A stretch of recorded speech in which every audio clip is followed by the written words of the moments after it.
solutions so that we've got a better system that serves everybody. So it's great to be here. Thanks, Jabari. Thanks, Natasha.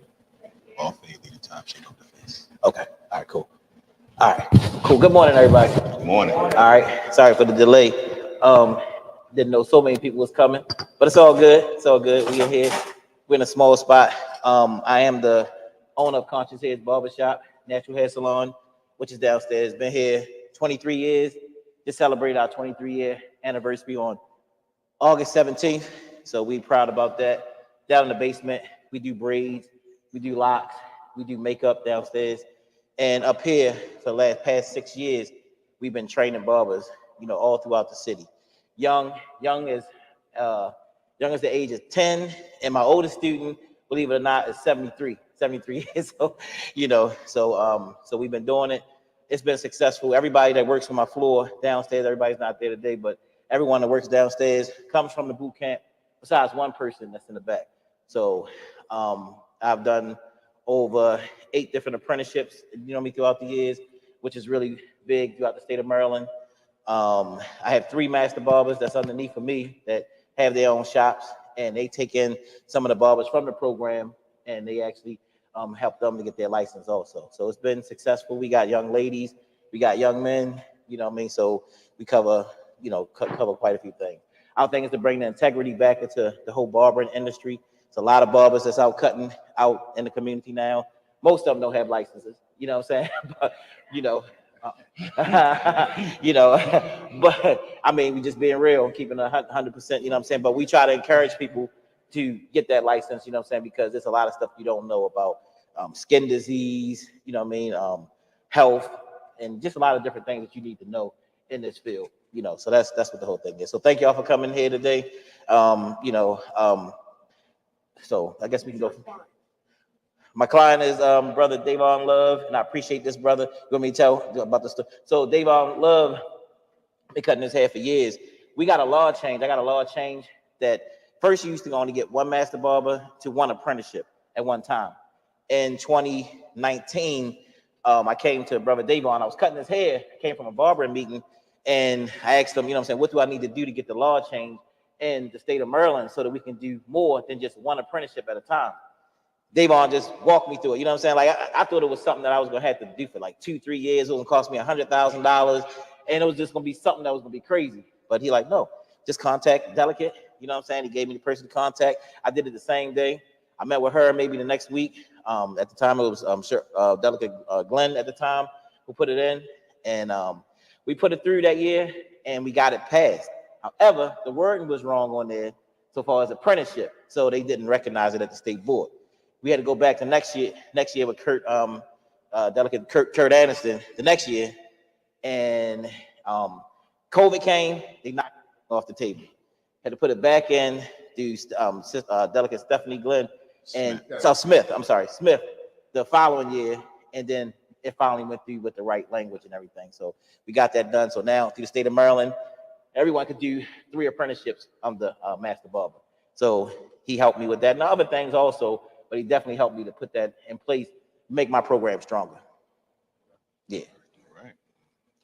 I'm Davon Love. I'm Director of Public Policy and Leaders of a Beautiful Struggle. Grassroots think tank based out of Baltimore, statewide policy, unapologetically Black in our perspective and analysis in terms of what we represent, revolutionary perspective. One of the things I actually want to highlight from what Jabari just mentioned, not only has Jabari been cutting my hair for years, but also, an organization he founded years ago, Survivors Nation, and their lecture series, Reality Speaks. So Baltimore is a place where a lot of radical, revolutionary Pan-African nationalists, lecturers, and intellectuals have come through Baltimore through Jabari. And so I remember, in my formative years, coming to Jabari lectures. And so a lot of the kind of intellectual foundation of my work, Jabari has a lot to do with in terms of bringing some of those crucial folks here. So in addition to this being, a barbershop where, Black people, come and talk and have, important conversations, this barbershop in particular is unique given its contribution to, Black consciousness and revolutionary consciousness throughout the city. So I just wanted to recognize that before I jump into what I do. Willie, how much do you want me to do? You want me to introduce the organization and talk about some of our work on criminal justice?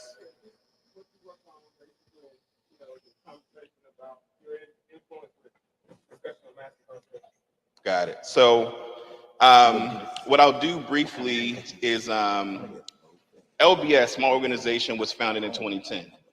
Many of us former policy debaters, and our emphasis was around, racial justice and challenging racism and white supremacy in the activity of debate. So we formed LBS as a think tank in 2010, and the first issues that we actually started to address was criminal justice related issues, because those were the issues that most were directly impacting the communities that we were in touch with. So you look at like the mass arrest policy in Baltimore City between 99 and 2006, 757,000 legal arrests. And as a person who at the time was a high school teacher, debate coach, I was just seeing a lot of young people being exposed to the criminal justice system. And so one of the things that I want to say, really, when we talk about like mass incarceration, how it's impacted our community, and you think about like a population of people that this society has deemed, disposable. I think several years ago during the 2016 presidential election, you had the emergence of the reemergence of that conversation around super predator. That was one of the, apprehensions that people had around, supporting Hillary Clinton, and even thinking about, Joe Biden and his role in the crime bill in '94. So that's something that discourse reemerged. And I think what we see is that the notions of inherent Black criminality, the societal notion and societal propaganda around notions of inherent Black pathology has made large swaths of our community deemed disposable. And so in many ways, there are people who suffer under the weight of the criminal justice system over the past several decades that for a long time, I think, suffered quietly because of those notions of inherent pathology and criminality. And so what I'll say is that the work that we've tried to do, understanding that it is the policies around, whether it's mandatory minimum sentencing, sentence enhancements, whether it's the lack of access to alternatives to incarceration, those are things that we've emphasized. And I do want to thank the Public Defender's Office, which I don't think gets enough credit for the role that they played over the years, and being one of the kind of main lines of defense against our community, against that criminalization. And also, the Attorney General Brown, who, last session, one of the bills that we were going to partner on and will likely partner on in this coming session is around a pattern and practice bill, a bill that would authorize the Attorney General to do pattern and practice investigations of law enforcement departments around the state, similar to what the Department of Justice has been able to do around the country. So I'll stop there. I know I talked a long time, so I'll leave it at that. So you can mix it up a little, because the goal of this engagement is to build a grassroots foundation so that mass incarceration can be a topic that we can tackle. The question for you is to the people on the stage, so they can present. Where's one of those microphones at? So,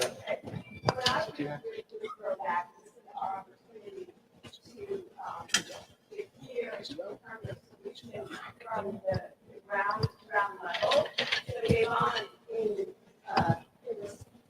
In response to what you said, my question to you is, for us at the Public Defender's Office, we defend individuals, and it is our duty to defend the rights of individuals.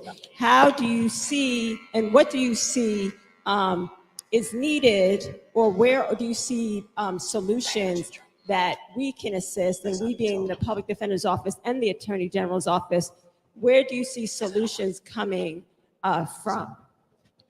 So I would say this, in this current climate where, spikes in crime and violence are high, one of the things that has happened is that in many ways it has impacted the ability to move important criminal justice reforms, and it has animated in some ways legislative attempts by certain forces in this state to put forward policies that replicate the war on drugs and mass incarceration era. So whether it's like State's Attorney Schellenberger or Ivan Bates, who have advocated, for instance, the repeal of the Child Interrogation Protection Act publicly, and Fox 45's like propaganda machine and fear mongering around that. I think what has happened is it has made, and what happens is in both those two individuals that I mentioned and Fox 45, they put out the most extreme examples of violence and brutality and then legislate to that. They legislate to those extreme circumstances, and the laws that they attempt to pass, while they focus on those extreme circumstances, they don't recognize is that the impacts that those policies will have on the vast majority of people for which are not those extreme examples of brutality. You know, someone, for instance, and again, you would know this better than many of us, where people who, you know, they may live in a community where they feel like they have to have a gun to protect themselves. They're not a person who is like the driver of violence in our community, but they happen to have a firearm. It's a rational decision. And I think one of the things that I know will be helpful from the Public Defender's Office is being able to put out material that exposes the public to the fact that there are lots of cases that aren't those extreme cases that they put on Fox 45, and that, you know, prosecutors often use to support, you know, their harsh, tough on crime policies, to put out more examples to the public as to those examples where, again, you know, someone just happens to be in a car where there's a firearm. They didn't know it was there, right? But they're being charged and prosecuted with the politicization of, you know, addressing crime and violence, not allowing, you know, judges to be able to have the discretion to assess a circumstance and say, this isn't a person that needs to, you know, do a maximum sentence, right? And so I think putting out more of those stories to combat the sensationalism that unfortunately I think is putting pressure on our legislators, again, to legislate to those most extreme circumstances, fuel mass incarceration. My follow-up to you is you also are interested in solutions before individuals get to the court. I personally would like less cases at the Office of the Public Defender's Office. So I'm also seeking solutions where we can basically just cut that off so that we are providing resources, perhaps, that services within the community. Where do you see the greatest need to basically cut off what has been created, this pipeline that has led to mass incarceration? Yeah, I think, you know, one of the things that is important, I think, for people to know is that law enforcement has been the primary program that this society has funded to address itself to public safety. And that has come at the expense of other kinds of investments that are proven to be more effective. So for instance, I want to, you know, praise and give a lot of a shout out to We Are Us, you know, a group of, you know, sisters and brothers in Baltimore that have been doing grassroots work in terms of doing violence prevention. These are many of them people who are formally, you know, engaged in, you know, violence and street activity, you know, clergy, you know, other people who have credibility with people on the ground. Those are folks that deserve way more investment. Baltimore Peace Movement, if you may, it used to be Baltimore Ceasefire 365, that was Baltimore Peace Movement. Those are examples of the kinds of violence prevention that's community-based that needs to be funded. And I think it's important for people to understand the disparities that there is in terms of funding for law enforcement versus those kind of programs. I think this, you know, a couple of years ago, Baltimore broke the $500 billion amount in terms of how much it invests in law enforcement. And that trend has gone up every year. That trend is a national trend in terms of law enforcement and the funding for it. So again, I say that to say that what pales in comparison to that are the resources that community-based organizations like We Are Us and Baltimore Peace Movement get. And there are a bunch of other folks. I'm shouting those two out in particular, but there are lots of other like community-based violence prevention organizations. The project that I'm working on, the Baltimore Rites of Passage Initiative, you know, African-centered rites of passage is in a process where, you know, young people go through identity formation rooted in traditional African culture. And, you know, a lot of the research that has been done on African-centered rites of passage shows that it's a powerful deterrent, particularly for Black men, to engage in violent crime, you know, and antisocial behavior. So those are just examples of the kinds of things that, as simple as it is, you know, more investment in those kind of programs, unfortunately, there hasn't been the same political will to invest in those kinds of programs as there has been to invest in law enforcement. What do what do you say to, and I've had conversations, and what I hear from members of the General Assembly is essentially, if we create these programs and provide these programs, that is still not a guarantee that individuals are going to show up. Because, one of the things I always throw out there is the fact that we have this issue, especially with juveniles in Baltimore City, and why they're hanging out at the Inner Harbor. And I push back and I'm like, well, why are the various centers closed? Like, for example, we had this summer where our pools were closed. And there are other communities throughout the state, though, where they have pools and they have parks that are open. And the argument is that simply because you open these facilities does not mean that especially the children or the people will come. What is your thought being in the community in terms of when individuals say that? Yeah, so I'll say two things to that. One is that one of the things that my organization has been fairly vocally critical of for many years is the nonprofit industrial complex. Black suffering, there's a industry that profiteers off the suffering of Black people. And unfortunately, you have a lot, particularly of like white folks that come into Black communities, may be well-meaning. They may have an understanding of the sociology of oppression, but in terms of like being immersed in the communities impacted by, the war on drugs, immersed in, the community's history, tradition, cultures of people of African descent, these are folks that are delinquent really in that immersion. And so what you have is a lot of programs that come into the community that are able to get funding and resources, but are not effective. And often that actually gets blamed on Black people. Like a lot of times when you think about the resources that are spent in social programs, often those programs are not programs that are community led and based, right? But they're based and often led by nonprofit professionals that don't have the resources. So again, take the brother Jabari, and all the programming that's been done over the years, in my conversations with Jabari over the years, there was a zero murder rate movement, right? Yeah. Work that he was doing with folks in the community. That's not something that gets a lot of resources, right? And that's not something that's widely known. So the first thing I would say is that, it's important that we think about the fact that the kinds of programs that get funded tend not to be the programs that are truly community-based, and that's why there's, in times, a lack of effectiveness. So that's the first thing I would say.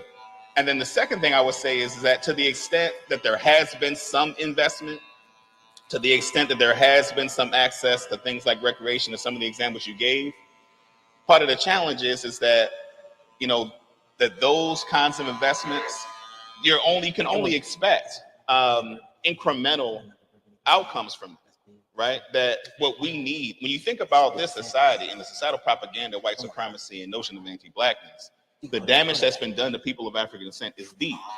And so we can't expect, a couple of programs to undo the universe of oppression that our community has faced. And so, while, there's certainly examples where those programs don't work, or that individual who goes to a program, ends up reoffending, that shouldn't be a justification to go in the opposite direction, because what we know is that the direction that this society has gone in terms of focusing on mass incarceration has just not been effective in terms of public safety or improving the quality of life of our community. We know that doesn't work. And so even though there may be hiccups in some, the examples you gave, that's not a reason not to pursue the path that I'm describing. So I have a question. Well, he got one on it. I got it. You got me? All right. So, I'm really concerned with just the disparities. I'm concerned with a number of things. One is just the level of incarceration. Maryland and the entire country, we over incarcerated, rates that no other comparable nation incarcerates around the world. And within that mass incarceration, just the racial and ethnic disparities. And I guess my question is, like, what thoughts do you have about, in this continuum of a justice system, police exercising discretion, prosecutors exercising discretion, judges having some leeway, even in the context of sentencing guidelines, there's still discretion for judges. You got exercising discretion.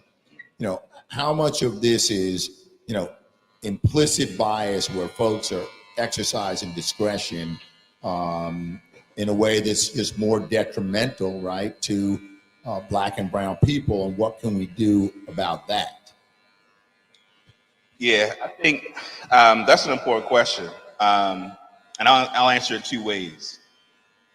It is hard to overstate the extent to which the societal propaganda of notions of inherent criminality impact people's ability to objectively assess circumstances when it comes to Black people, particularly Black men. So you think about, you know, Birth of a Nation, the first motion picture film, right, depicting Black men as criminal, you know, potential rapists, right? You know, that is something that has societal resonance that impacts, again, our ability to objectively, objectively assess circumstances when it comes to folks in our community. And I think another example of that is that, and I mentioned it earlier, you know, the idea of it being a rational choice for someone in a community that they deem dangerous to have a firearm, right? And I think, you know, oftentimes the overarching discourse that we hear is, you know, you got all these people possessing guns, with the undertone being, yeah, these are people that are just, you know, they have a proclivity to violence, right?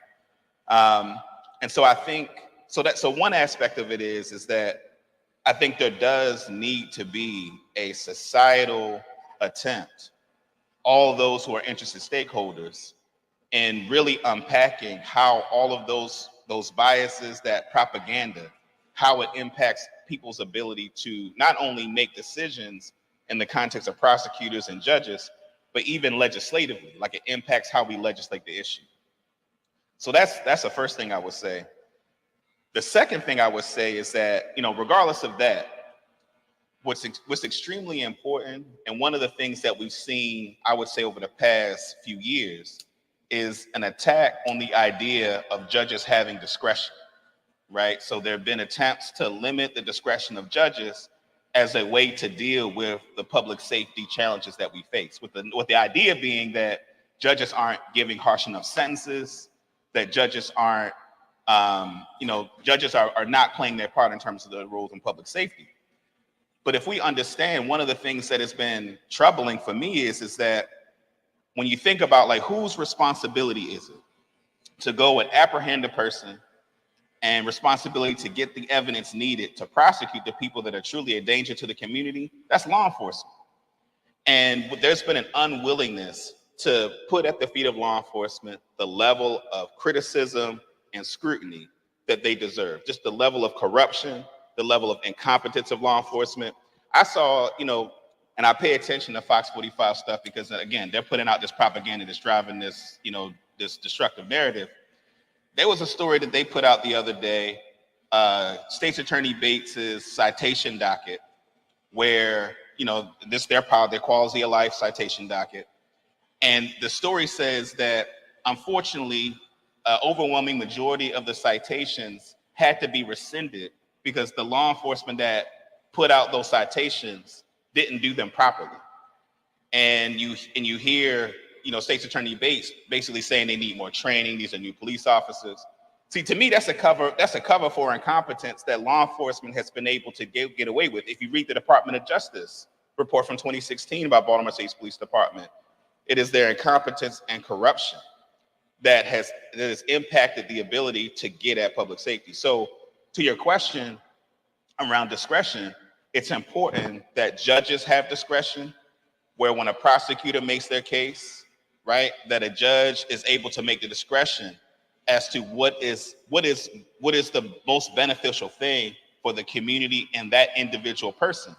And I think it's important for us to push back against attempts to limit judge discretion, because if judge discretion is limited and judges are forced to dole out harsh sentences, then we're going to have a bunch of people, I think, as we do now, who will be better served outside of prison behind bars, and not being able to have the kinds of alternatives to incarceration that would be better suited. So we have to fight back against this notion that we should restrict judges' discretion. And I think, and I guess the last thing I'll say on that is, I think historically prosecutors and overcharging, their discretion has been extremely damaging. The ability to, and I think anyone who's touched the criminal justice system knows that when law enforcement comes at you, and prosecutors come at you, they overcharge because they're trying to get a conviction. I'm sure you know the politicized nature of that, their conviction rates, their ability to go to folks and say, this is how many people we locked up. And so I think that, there's a role to play as it relates to thinking about how to address, the discretion of a prosecutor, but that can cut both ways, because I think we're seeing a movement around the country where there are district attorneys that are trying to use their prosecutorial discretion in ways that are not as draconian as the way the prosecutors have. So I think that piece is probably a more complex issue. But again, I think, to just reiterate, we need to retain judge discretion so that we can make sure that, we're not putting people behind bars that don't need to be.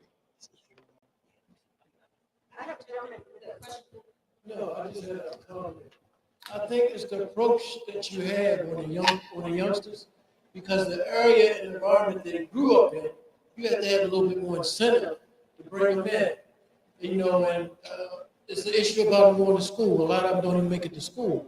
So all I'm saying is, when we were coming up, we had a lot of different things to keep us occupied. We had recreational centers, to keep them in school, and had more incentive for them to stay there and become more productive, so they wouldn't get to that level where they would be incarcerated.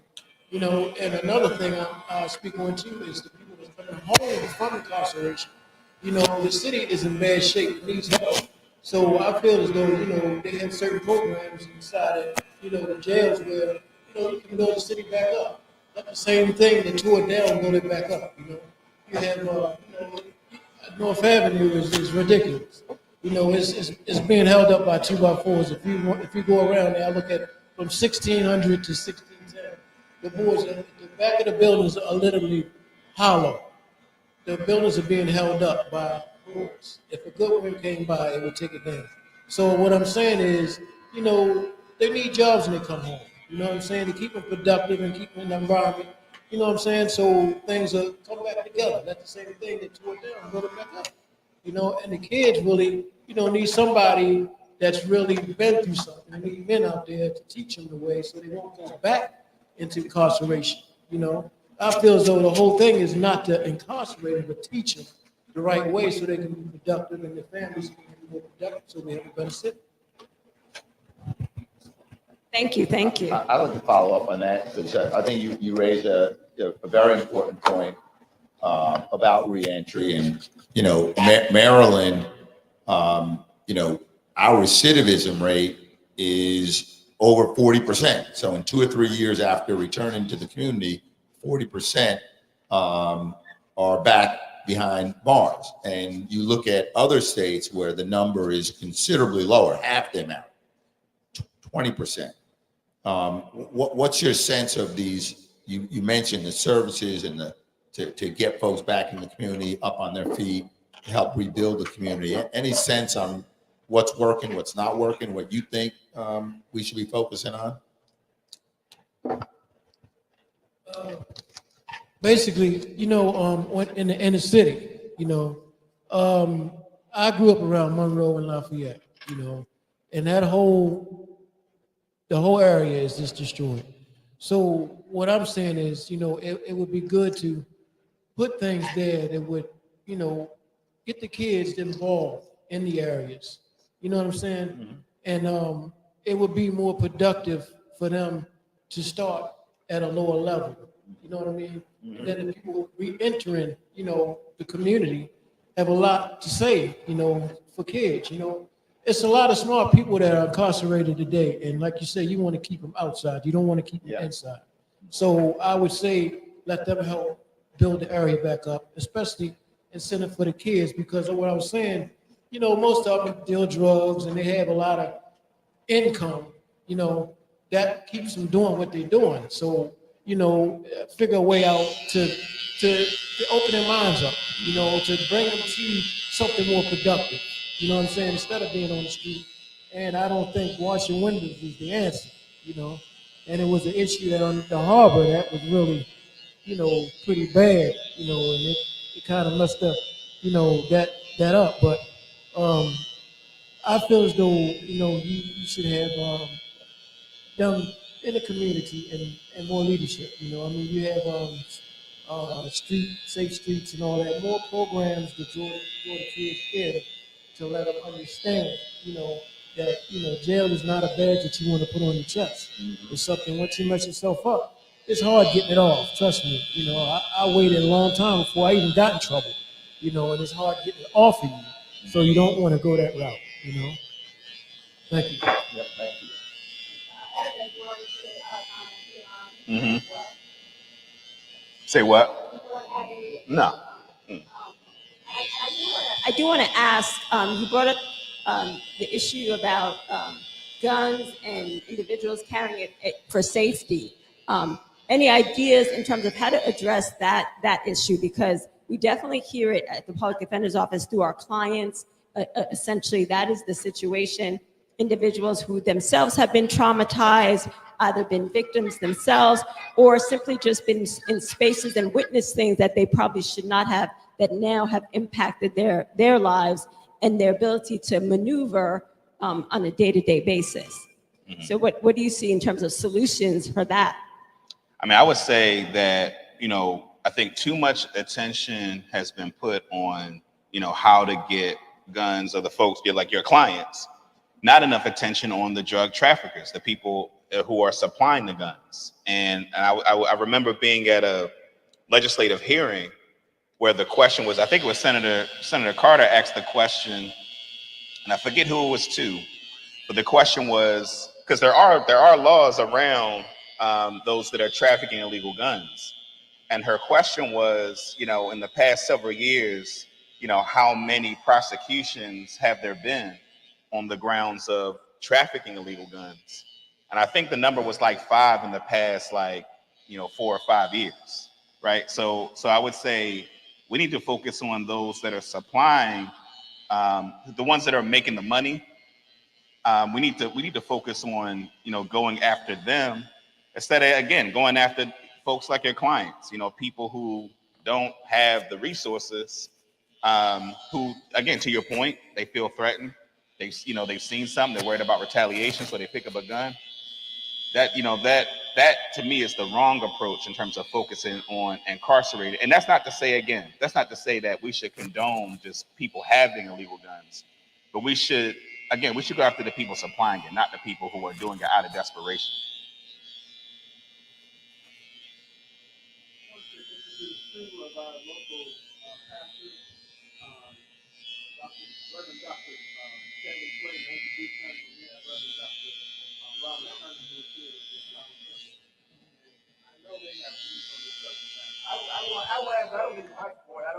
Can you so to be? Yeah, thank you. I'm glad to be here with you. I live right behind you.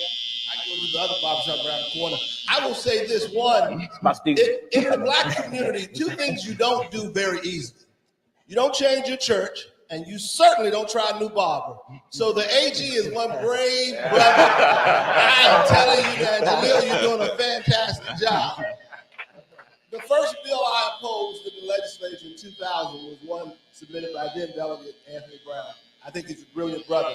I want to ask you all, before we move anywhere beyond this is beautiful that you come into this space, have these discussions, but could you commit to having a conversation at least twice during the 90-day session with LBS?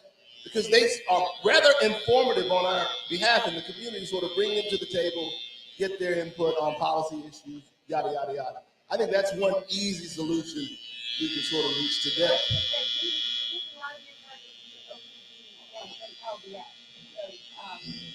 So you're saying it's up to the AG's office now to say they want it. Okay, cool. Yeah, one, I think that's the thing too. Last thing I'll say, and I'll be quiet. This is a very historic time in the state of Maryland's history. My grandchildren will look back on this day and be blown away. There are so many people who look like their grandfather and their grandmother in position of leadership. They are living the dreams of their great-grandparents, that if I only had people who look like me in office someday, the conditions would change. What prevents you all in your position now from making those what would seem like radical changes in partnership with other folks of color who look like you from top to the bottom in positions of power to make those changes that truly begin to turn back the tide of how our communities have been impacted disproportionately by incarceration. What is that? Come down. Of the public defender, and I can affirmatively say that this here today, the Office of the Public Defender and the Office of the Attorney General in the community in this way is monumental. So I speak for myself that I don't see any impediments because we've started these collaborations in ways that have not existed before, and a willingness to dialogue and collaborate, each respecting our respective roles, but understanding that we all have the same goal in terms of uplifting community. Well, what I would say is that it's a combination of the people. So you have, let's say we have the right people in place, right?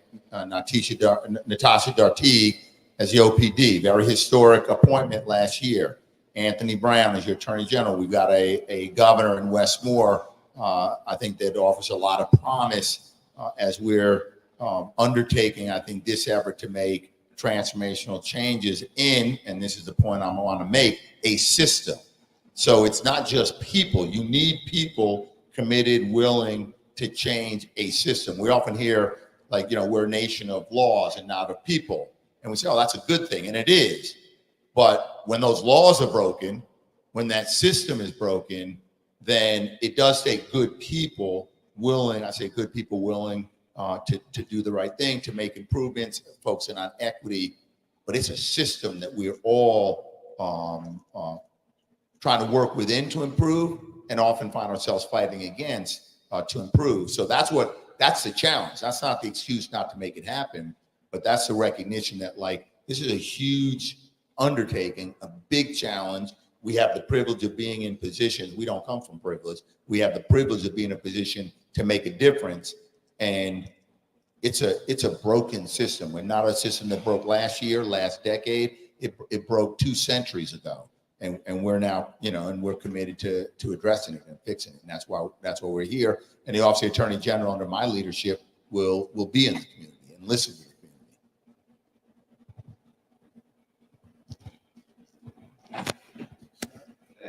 Good morning, and thank you so much. This is a remarkable conversation, and I love the fact that you all are out with the community, and big ups to, I agree with everything Devon mentioned. Leaders of Beautiful Struggle, they do some tremendous work.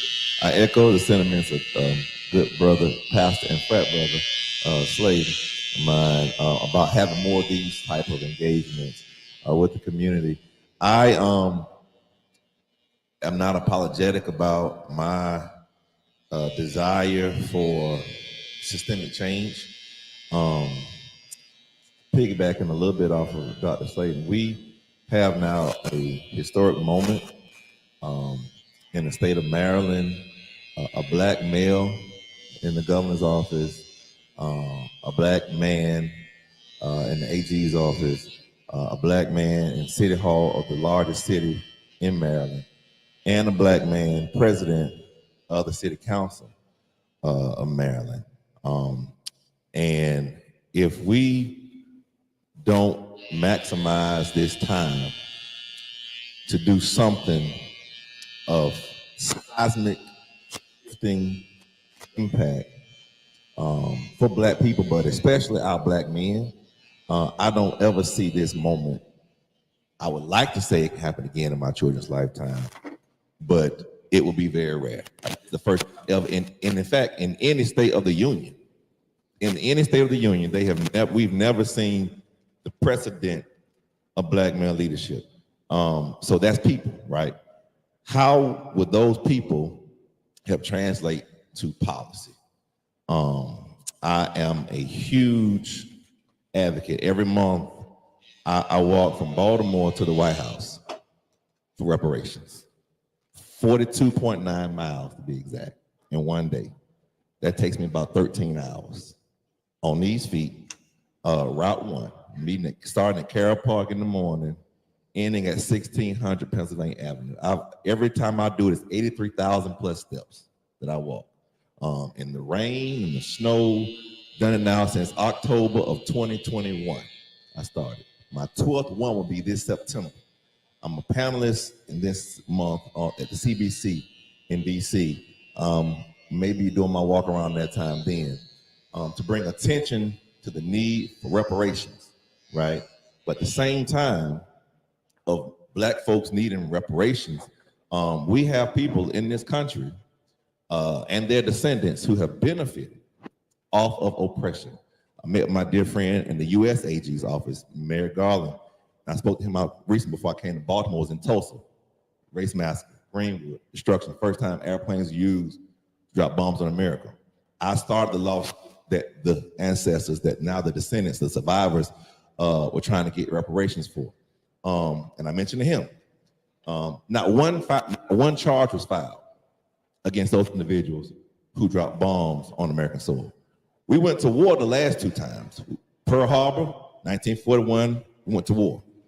9/11, we still in Afghanistan, Iraq area. But for the first time, not one charge is even filed. Bringing it to Maryland, there has been, is still ongoing racism that was institutionalized and put into policy. Thankfully, the Henrietta Lacks family just got a settlement, but they're just one in a host of families that have been impacted by governmental policy and institutions in this state. Can we now, in addition to advocating for reparations, also see some investigation to historical crimes that were done against Black people in the state of Maryland? The Italian families just now got reparations from Germany for the Nazis taking their family's income. They got, this happened this month in September, they got millions of dollars, right? And this was done by the court. What is it that we can do to go after, now that we're in these positions, and I agree with you, people don't change, the policies have to change. Now that we're in these positions, what is it that we can do now to repair some of the historical crimes that have been done against our people? And how can we help you in your capacities? Make sure, because you know the likelihood of this ever happening again is rare. I hope it does, but it's rare.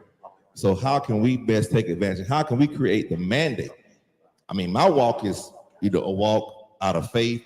Josh walked around the walls, Jericho, but we have people now in offices that can do some action to bring about some repair, and not just about a check, but about bringing some investigation to historical crimes that have been done, genocides that have been done against our people. And I stand in support whatever you all can come up with to make sure that those measures are met. That's all.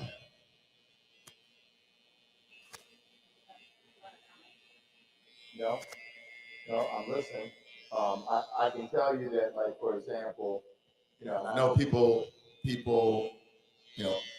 generally speaking, don't like when we talk about, well, we got to study this because we're done with studying. You're referencing reparations, and I supported H.R.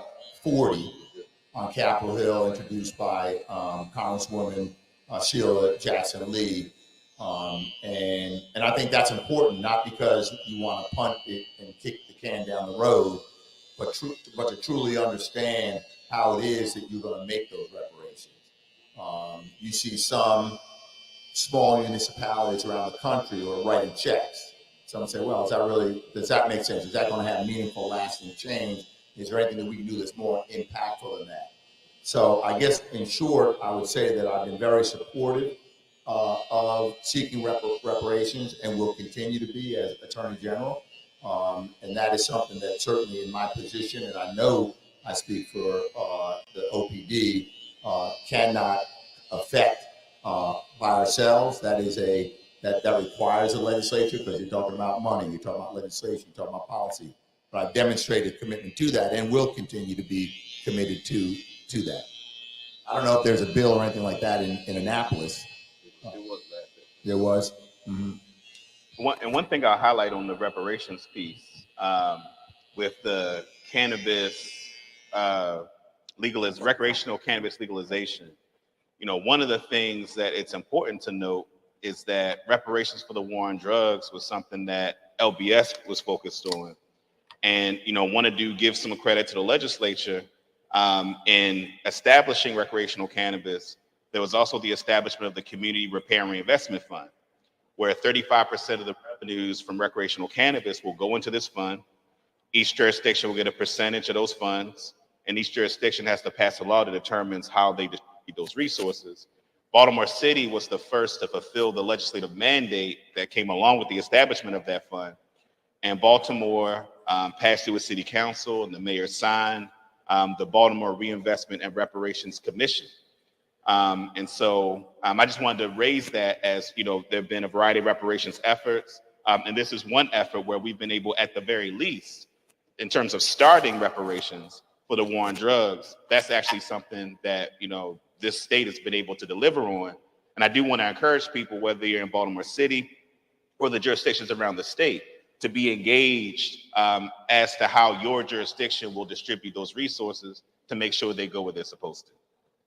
And I'll add on that one, when our office weighed in and supported that adult use of cannabis, the three things that I highlighted, one was that, I call it the 3 E's, and the piece you're talking about is sort of, empowering by funding,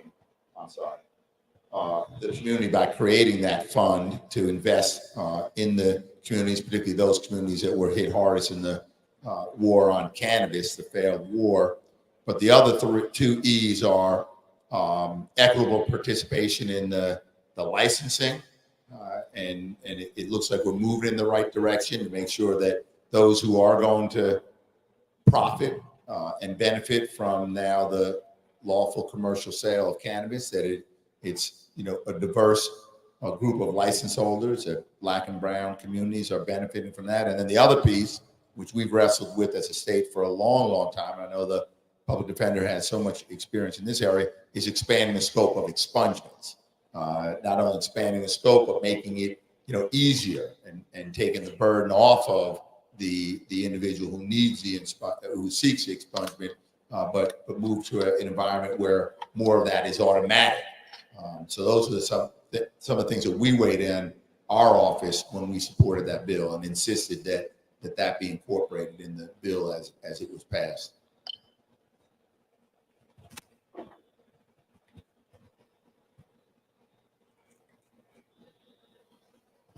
I would like to hear from the men of the church on the issue on what do you see in terms of where the true solutions are to ending this cycle of mass incarceration. What do we do, or what does the community need from your perspective to cut the cycle so that we don't see them in the courtroom? The simple answer for me would be Jesus, right? But since it's not Sunday and this is not a church, quite frankly, it is sort of mending the net of those economic supports that make families strong. The removal of men from their community, from their homes, is a detriment to the Black family. So policies that impact that. It's not a big deal, but it is. We call corporate tax loopholes that are allowing literally hundreds of millions of dollars to leave the state of Maryland because of combined reporting. Then that money can go back into programs that impact communities that allow families. Look at the impact we had on child care because of the additional resources that came in during the pandemic.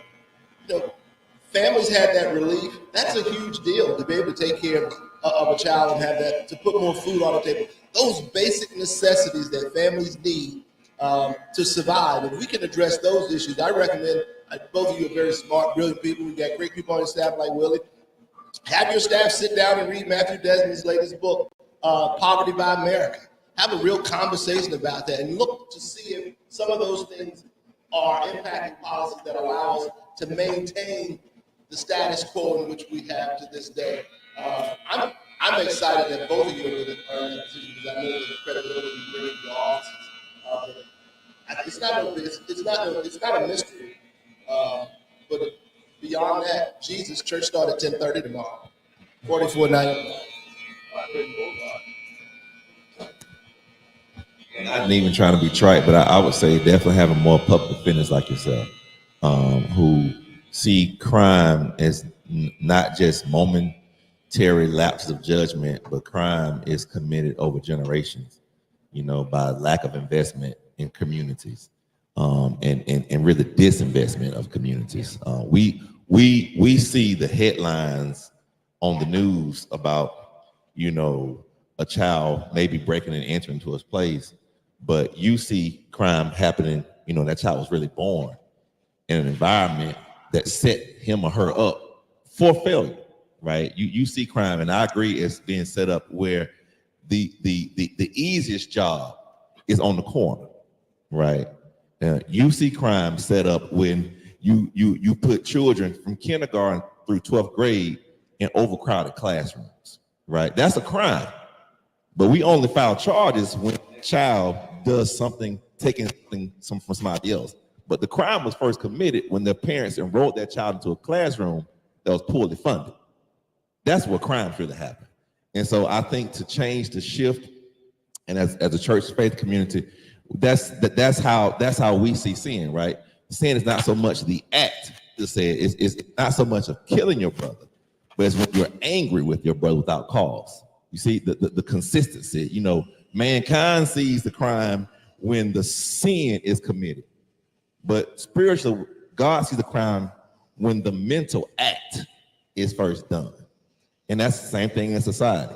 And so I think to change it from a momentary judgment on somebody's decision they made in a snap second versus what led that person up to that decision and how options have been limited.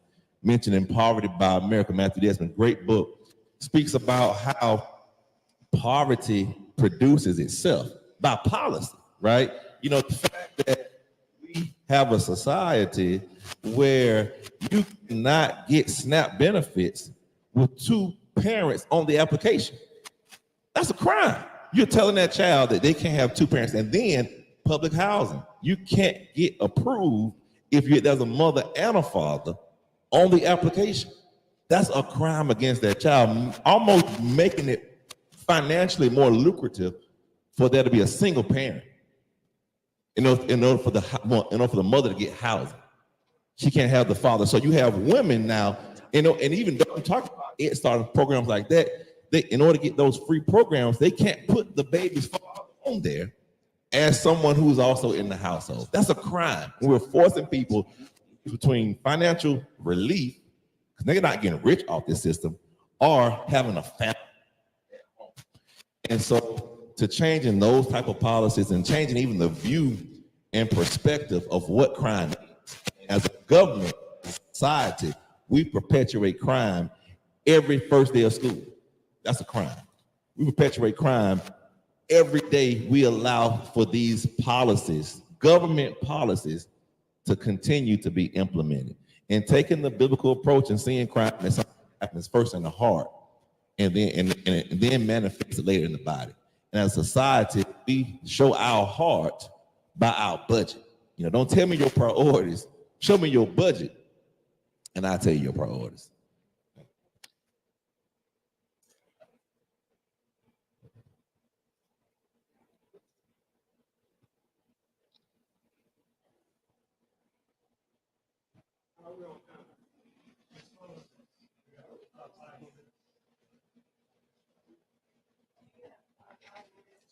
Yeah, I'm good. I'm good.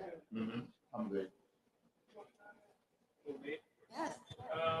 And just for the record, just like I don't leave church before it's over, I don't get out of the barber chair until it's done. Well, I want to say thank you for inviting me. This is definitely a conversation worth having.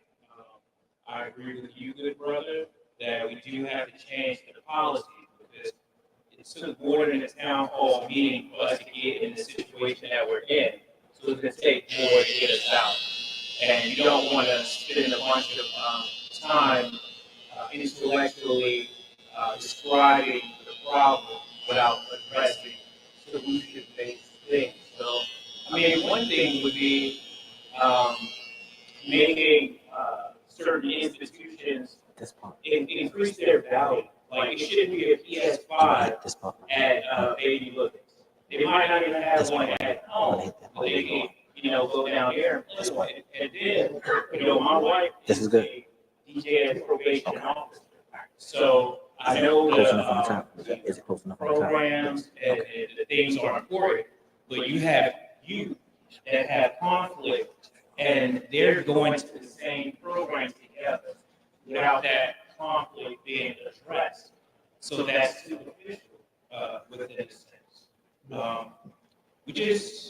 It's going to take a lot of work. It's going to take more than just, come in and saying some certain things for the moment. It's going to take some real blood, sweat, and tears. And because the system has been broken for so long, so many people have become jaded, and they don't want to work harder than someone else. They don't want to be Captain America when they're a cop. They want to go under the bridge and get on TikTok like everybody else. Why not have to do the hard work? So more realistic change could hopefully foster and promote more people willing to be shareholders and invested in that process. I have to run, but I will make one more last suggestion. And encourage you to sort of take the leadership. There's power in numbers. In the next 90 days, this is words of TI. If it ain't about the money, it ain't about nothing. You have 90 days in Annapolis to come together. You two sort of take the lead, unapologetically, and have conversations with the Prince George's delegation, the Baltimore City delegation, LBS, NAACP, and come together and say, look, these are some things we're not moving on unless we deal with these issues. You guys can have that type of collective power. I don't think anything moves until you say move. Just like that.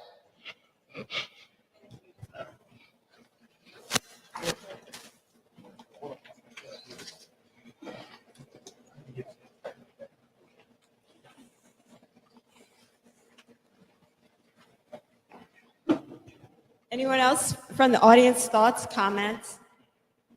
We are listening.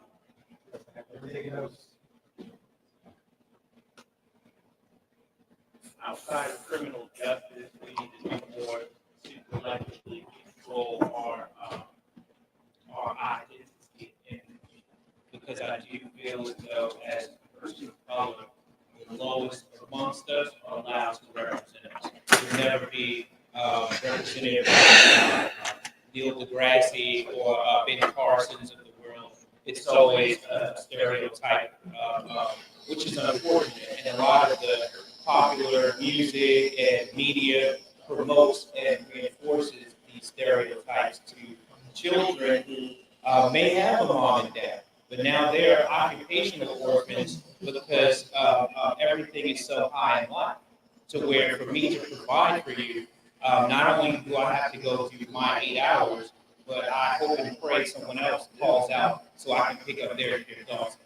And if you're being monitored by television, then what is that going to produce?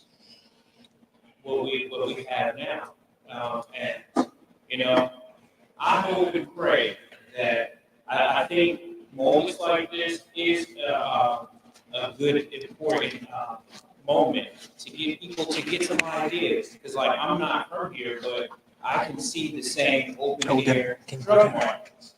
And to have cops there with Narcan just in case someone, overdoses, that's just bare minimum. What else can we do to, because Penn North is, it's hard to explain to people who come from out of town that this is just Monday, but it'll be like this Tuesday as well.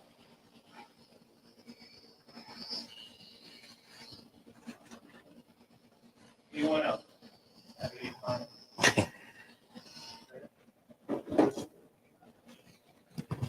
One thing I'll add to what the brother just said, and I mentioned it earlier, many of those that are politically opponents of addressing the issue of mass incarceration, many of them they trot out those really extreme stories of brutality and violence.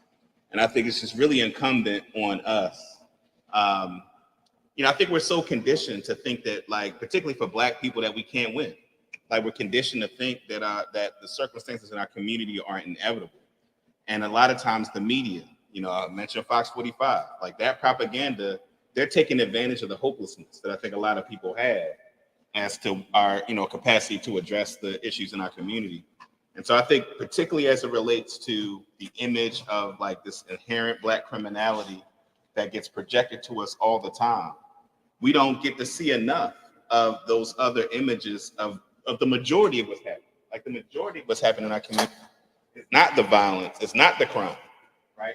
And unfortunately, there are not enough people that know that. Like I've had conversations with people where I'll mention We Are Us that I mentioned before, and they'll say, I've never heard of them, right? It's the media's job to tell people about the work that folks are doing in terms of violence prevention, to instill an environment and to boost the morale. So people feel like there are things that we can do, there are things that people are doing. Like currently, murders and non-fatal shootings are down. But I think the environment is so toxic that the thought continues to be things are out of control, as opposed to how do we build on the progress that's been made. You know what I'm saying? People don't even feel it, right? But there are people who've been boots on the ground, who've been doing the work to address violence and crime in our community. So I think the pushing back against the media narratives that feed into the hopelessness, that feed into notions of Black criminality, the notion of inherent Black criminality, we have to aggressively counter those narratives, both in terms of the policies, but also, again, just in terms of improving our ability as a community to see the possibility of something different.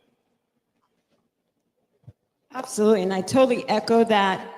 In fact, that especially when we talk about our Black and brown children, the majority are doing are not the ones that are publicized and that you see on the news. We have Black and brown children that are excelling in their communities, that are doing good things, but we don't promote those, and we definitely need to make that shift, because those that you see on the news being arrested for the various things do not represent the true nature of the community. Haircut looks good. So who we applauding, the barber or the man?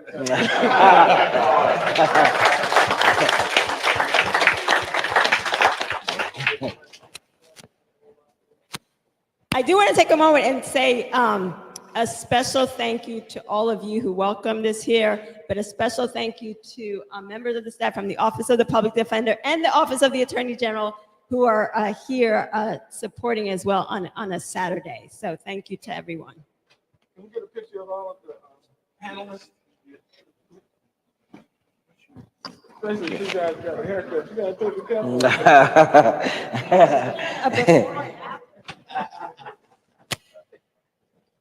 Jalil, hand me a mic.